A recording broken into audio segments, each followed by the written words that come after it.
Did y'all know that New York City, the birthplace of hip hop, also became one of the breeding grounds for some of the world's biggest fashion brands? Or that Japanese designers like Rei Kawakubo turned heads by redefining the very concept of clothing? Fashion has always been about breaking the limit, pushing boundaries, and today we're going over how these cultures have shaped the styles we know and love. If you don't know who I am or you're new to the channel, my name is SJ. I go over fashion and fashion content, anything regarding clothes. If you're new to the channel, go ahead and drop a subscribe. If you like the video, that simple. Also join my Discord. We're getting back active for Space Haven. New drops on the way, new clothes on the way, just everything.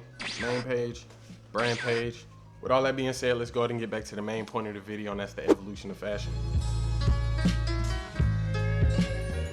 When you get deep into it, you realize fashion is way more than just trends. It's about the culture itself, the identity, the creativity. From New York's, gritty street style, to Japan's bold avant-garde out the way pieces, and to America's iconic staples. The evolution of fashion is filled with innovation, rebellion, and artistry. That's everything that goes into it to build what we know today. We're gonna go over how hip-hop culture, Japanese culture, and American culture itself have shaped the world as we know it of fashion. Fashion is about balancing artistry and creativity with wearability. Designers have been pushing the envelope, experiment with bold styles, while people look for styles they can incorporate in their everyday lives, and see that balance of trying to create something that's wearable and also, has the art behind it.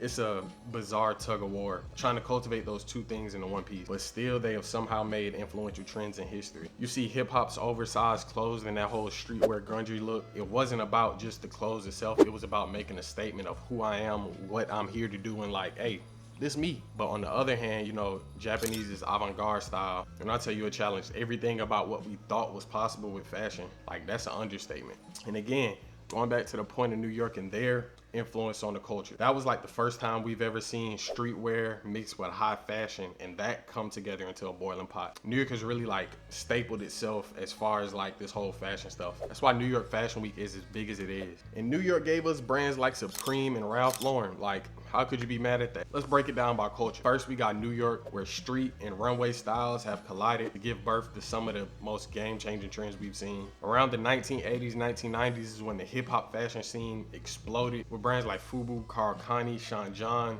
Shit, bro, the list goes on. But it just wasn't about streetwear designers. You also had people like Marc Jacobs, Donna Karan, Calvin Klein.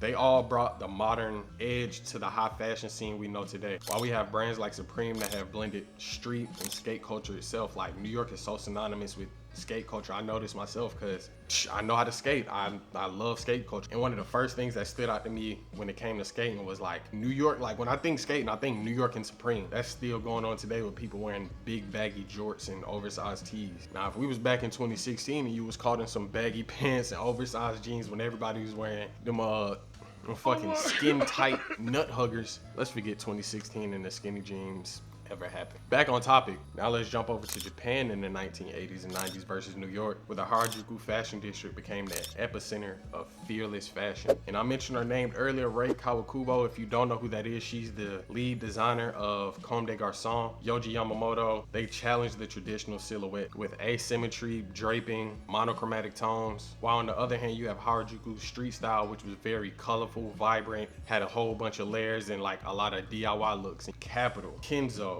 Issey Miyake, those all came from the Japan Harajuku scene. Last but not least, let's not forget about America and its role in shaping global fashion, where we can go all the way back to the 1950s and look at brands that are still synonymous today like Levi's. Moving on up to the 80s, we have, Tommy Hilfiger popping onto the scene with his iconic red, white, and blue. And America's fashion scene, is filled with timeless pieces met with a broad appeal like denim, leather jackets, preppy styles. All of these stood the test of time and are still, worn today as they did back in the 1950s. And me personally, I love how fashion itself, like you never really see trends die unless they're, just god awful terrible. Everything in fashion is really a cycle. Like I said, some of the stuff you see in the 50s, you can still see people wearing now. You come across an old vintage pair of Levi's, jeans or jacket, anybody who really loves fashion, they're gonna be excited. And that's gonna be like a grail piece in their collection. So that just goes to show you like how stapled and how, influential and resilient America was to the fashion scene. And if there was a moment that truly shook the fashion world, we can always point to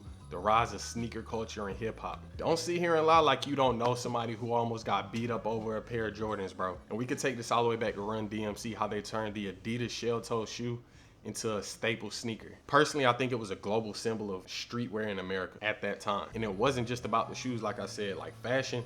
It was about the identity, the swag, the influence. And let's hop back over to Harajuku, where their fashion scene said, bro, there is no styles. There's no rules when it comes to fashion. I put on what I put on. Like again, New York scene, they flipped that shit on its head and brought high fashion and streetwear together. Like when you really get deep into it, you will see how brands itself, designers and all that, tells a whole story through a drop. Some of my personal favorite Japan brands, Post Archive Faction, Fujade Studios, shit, Mason Mihara. Those brands itself are stuff I own that I would spend my money on no matter how outrageous the piece is. That whole Harajuku scene of just Japan itself, they have no rules when it comes to fashion. From the streets of New York to the heart of Tokyo, fashion has evolved in ways we can never imagine. And it's still continuing to evolve. I'm gonna keep repeating this, bro. It's literally learning how to create art and make it wearable. That itself right there is so powerful that you can have people walking around in your art being proud of that they spent their money they went to go work hard on. Now it's y'all turn.